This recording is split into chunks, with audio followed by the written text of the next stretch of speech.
ऐसे तो आप सभी ने अपने बचपन में राजा महाराजाओं की कहानियों को तो सुना ही होगा, और ऐसी बहुत सारी कहानियाँ हमें जीवन में आगे बढ़ने की प्रेरणा देती हैं, और ऐसी ही प्रेरणाओं से हम अपने जीवन को दिशा देते हैं। तो आज हम बात कर रहे हैं बुंदेलखंड के केसरी महाराजा छत्रसाल जी के बारे में, और जानेंगे उनके जीवन चक्र व जीवन दर्शन के बारे में हमारे मार्गदर्शक एवं हमारे प्रेरणा स्रोत आदरणीय श्री योगेंद्र प्रताप सिंह जी द्वारा।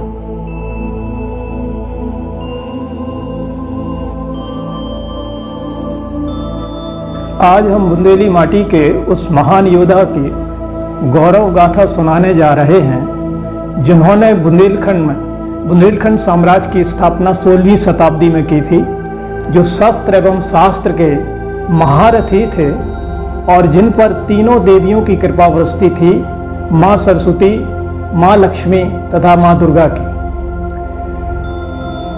महाराजा छत्रसाल की गौरव गाथा जानने के लिए हमको जाना होगा 16वीं शताब्दी में। 16वीं शताब्दी में भारत पर मुगलों का शासन था। औरंगजेब अपने भाइयों का कत्ल करके तथा अपने पिता शाहजहां को कैद में डाल करके मुगल सल्तनत की गद्दी पर बैठा था।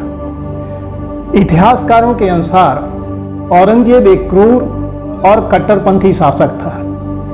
उसने जनता के ऊपर कई कर लगाए थे और खास करके हिंदुओं पर जजिया कर लगाया था, जिसके कारण से पूरे देश की जनता त्राहिमाम कर रही थी, लेकिन उनकी सुनने वाला कोई नहीं था।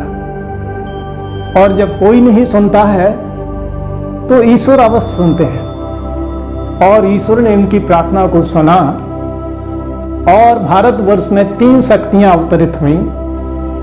दक्षिण में छत्रपति शिवाजी, उत्तर पंजाब में गुरु गोविंद सिंह और मध्य भारत बुंदेलखंड में महाराजा छत्रसाल।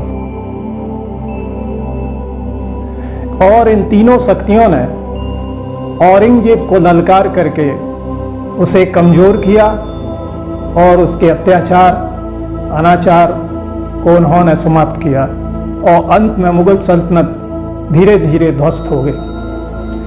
महाराजा छत्रसाल का परिचय, जीवन परिचय इस प्रकार से है। महाराजा छत्रसाल बुंदेलखंड की सबसे बड़ी रियासत ओरछा राज परिवार से थे। इनके पिता चंपत राय और मां सारंधा थी। महाराजा चंपत राय को बंटवारे में ओरछा से नुना महेवा की जागीर प्राप्त हुई थी। यह नुना महेवा टीकमगढ़ जिला के अंतर्गत ग्राम पंचायत चंदेरा से 6 या 7 किलोमीटर की दूरी पर है। वहां पर महाराजा छत्रसाल के पिता अपनी जागीर का काम देख रहे थे। तभी मुगल सल्तनत के जो अत्याचार था, औरंगजेब का जो अत्याचार था, उसको वो सहन नहीं कर सके और उन्होंने औरंगजेब के खिलाफ बगावत कर दी। जिसमें महाराजा चंपत राय ने औरंगजेब के खिलाफ बगावत की तो उनकी नुना महेवा की जागीर जो है जब्त कर ली गई थी, और ऐसी स्थिति में उनको, चंपत राय को और उनकी पत्नी सारंधा को जंगलों में अपनी सैनिक टुकड़ी के साथ रहना पड़ता था, और ये बहुत ही संघर्षमय समय था। उसी समय महाराजा छत्रसाल का जन्म ज्येष्ठ की तृतीया को सन 1649 में मोर पहाड़ी पर हुआ था। ये मोर पहाड़ी ग्राम पंचायत चंदेरा, जिला टीकमगढ़ से 6-7 किलोमीटर की दूरी पर है। चंदेरा के बुंदेला परिवार के अनुसार उनका जन्म इसी मोर पहाड़ी पर हुआ था, लेकिन कुछ लोग उसको कचनार की पहाड़ी भी कहते हैं, और हो सकता है कि कचनार की पहाड़ी और मोर पहाड़ी एक ही हो। छत्रसाल का जब जन्म हुआ उस समय बहुत ही संघर्षमय जीवन उनके माता पिता का चल रहा था। उनको जंगलों में रहना पड़ता था। तो ऐसे में महाराजा छत्रसाल का जो बचपन है बहुत ही संघर्षमय बीता, लेकिन विशेषता यह थी कि महाराजा छत्रसाल ने जो संघर्ष झेले थे उन्हीं को अपनी शक्ति का स्रोत बनाया, उन्हीं संघर्षों से सीखा, और इसी कारण से वो महान बन सके। क्योंकि जो व्यक्ति संघर्षों से सीखता है और संघर्षों को ही अपना शक्ति का स्रोत बनाता है, वही व्यक्ति आगे बढ़ सकता है, क्योंकि ये कर्मयोग है जो गीता में कहा गया है। महाराजा छत्रसाल का जो ये बचपन है वो जंगल में बीता। जंगल के पहाड़ गुफाएं उनकी महल अटारी थी, जंगल ही उनका खेल का मैदान था, घास फूस ही उनका बिछौना व बिस्तर था, जंगल ही उनके स्कूल थे या यूनिवर्सिटी थी, और जो आदिवासी थे वो उनके मित्र मंडली के सदस्य थे। इस तरह से उनका जो जीवन, बचपन का जीवन है, बड़ा संघर्षमय रहा, और जंगलों से ही उन्होंने इस संघर्षों के माध्यम से वो आगे बढ़े। और वहाँ पर भी उन्होंने आदिवासी जो बच्चे थे उनकी भी एक संगठन तैयार किया। वहाँ पर कंदमूल फल, महुआ और अचार, चूँकि हमारे बुंदेलखंड के जंगलों में महुआ बहुत होता है और अचार होता है जिसको हम चिरौंजी कहते हैं, और महुआ और चिरौंजी को कूट करके एक चूर्ण बनाया जाता है जिसको मुरका कहते हैं। ये ही इनका कंसंट्रेट फूड हुआ करता था। 1-250 ग्राम मुरका जो है पूरे दिन की खुराक हो जाती थी। कंदमूल फल थे, सीताफल है, तेंदू है, ये सब फल उस समय उनको जंगलों में मिला करते थे। इन्हीं से इनका जीवन यापन उस समय होता था, अपना खाद्य सामग्री एकत्र करते थे। तो इन जीवन के संघर्ष ने उनको एक विकट योद्धा बना दिया था। वर्तमान आर्मी की भाषा में कहें तो वो एक कमांडो जिसके रूप में उनकी ट्रेनिंग जो है बचपन में ही हो गई थी, और इसलिए जो भी संघर्ष आते थे उनका वो हिम्मत के साथ और बहादुरी के साथ मुकाबला करते थे। और इन्हीं सब चीज़ों ने महाराजा छत्रसाल को छत्रसाल से महाराजा छत्रसाल बनाया। महाराजा छत्रसाल जैसे जैसे बड़े हो रहे थे वैसे मुगल फौजें उनके पीछे पड़ने लगी थी, और वो महाराजा छत्रसाल को भी गिरफ्तार करना चाहते थे। ऐसी स्थिति में महाराजा चंपत राय ने उनको छद्म वेश में गुप्त रूप से दूसरा नाम रख करके, छत्ता नाम रख करके, अपने गुरु नरहरिदास जी वृंदावन भेज दिया था। नरहरिदास जी का वहाँ पर आश्रम था, कृष्ण भक्त थे वो, और गीता के उपदेश दिया करते थे। तो वहाँ जाकर के महाराजा छत्रसाल ने छद्म रूप में वहाँ पर रहे एक विद्यार्थी के रूप में, और वहाँ पर गीता जो है सुबह शाम हुआ करती थी, तो वो उनको कंठस्थ हो गई थी। इसलिए महाराजा छत्रसाल का जो जीवन दर्शन है उसमें देखेंगे आप कि जो गीता को उन्होंने हर जगह फॉलो किया अपने जीवन में। उनके जीवन दर्शन में आप पाएंगे कर्मयोग है, उनके दर्शन में ज्ञान योग है, और भक्ति योग भी है।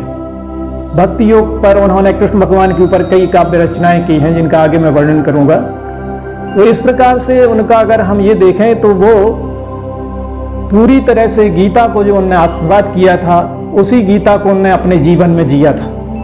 वो महाराजा छत्रसाल का गीता का जो बहुत बड़ा प्रभाव महाराजा छत्रसाल के जीवन पर पड़ा। क्षत्रिय के क्या गुण होते हैं वो गीता के अध्याय 18 श्लोक 43 में दिया गया है। उन सभी गुणों को उन्होंने आत्मसात किया था।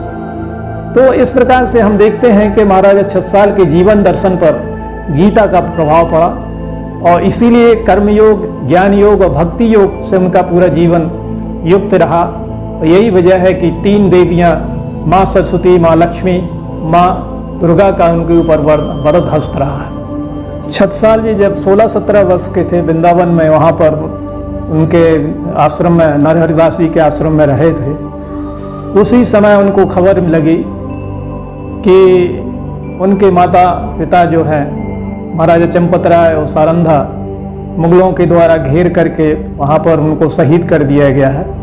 इससे उनका मन बड़ा दुखी हुआ, और फिर वो अपने गुरु से आशीर्वाद लेकर के वहाँ से चले, और गुरु से भी उन्होंने ये कहा कि हम अपने माता पिता का बदला लेना चाहते हैं। तो उन्होंने इसके लिए उनको आशीर्वाद भी दिया, और उन्होंने कहा कि अत्याचारी और अनाचारी का जीवन बहुत अधिक नहीं होता है, तुम सफल होगे, ईमानदारी से जाकर के संघर्ष करो। इसके बाद महाराज छत्रसाल अपने नुना महेवा आते हैं, और वहाँ पर अपने काका, चाचा जिनको कहते हैं, शुभकरण जी बुंदेला से मिलते हैं और उनसे कहते हैं कि भी हमको औरंगजेब से, मुगलों से बदला ले रहा है। शुभकरण जी बुंदेला ने उनसे पूछा, किन सहाय किन मत दई, कितिक खजाना हाथ, गोड़त हो तुम साह से, कितिक सिपाही साथ। ये बुंदेली मतलब भाषा में है कि तुमको ये किसने सलाह दी है, किसकी सहायता से तुम ये कर रहे हो, कितना खजाना तुम्हारे पास है, यो तुम साह से दुश्मनी मोल ले रहे हो। इस पर महाराज छसाल ने बड़े आत्मविश्वास के साथ जवाब दिया, प्रभु सहाय गुरुमति दई, खलक खजाना हाथ,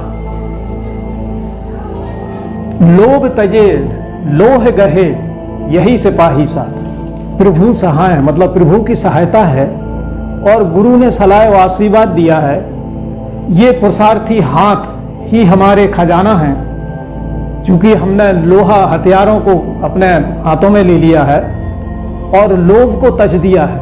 ना तो जीवन का लोभ है, ना ही किसी बात का लोभ है, और यही सिपाही हमारे साथ है।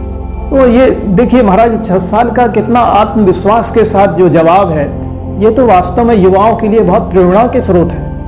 आज अगर ये युवा इस पंक्तियों को पढ़े और आत्मसात कर ले तो ये उत्साहवर्धक हैं। मतलब कोई भी जो है काम यदि ईश्वर की सहायता से किया जाए और गुरु की उसका आशीर्वाद हो और हमारे मतलब अपना व्यक्तिगत लोभ ना हो, तो हम कोई भी काम कल्याणकारी कर सकते हैं। ये इसका मतलब है। शुभकरण जी बुंदेला ने उनको समझाया कि यदि अब आपकी उम्र कम है, अनुभव भी कम है, थोड़ा सा कूटनीति से राजनीति और कूटनीति का उपयोग करो। आप पहले जा कर के मुगल फौज में भर्ती हो जाओ और वहाँ पर उनकी जो कमियां हैं और उनका जो रणकौशल है उसको समझो, और वहाँ पर जो उनके असंतुष्ट लोग जो मुगलों से हैं उनका भी अध्ययन करो। और इसके लिए उन्होंने एक चिट्ठी मिर्जा राजा जयसिंह को लिखी और करण सिंह बुंदेला की उस चिट्ठी को लेकर के महाराज छसाल मिर्जा राजा जयसिंह से मिलते हैं और मुगल फौज में भर्ती हो जाते हैं। 2 या 2.5 साल वहाँ पर उन्होंने देखा कि मुगलों का रणकौशल क्या है, कैसे वो युद्ध करते हैं, उनकी कमियां क्या क्या हैं और उनमें कौन से ऐसे असंतुष्ट लोग हैं जिनको हम अपने संगठन में शामिल कर सकते हैं। ये पूरा अध्ययन किया।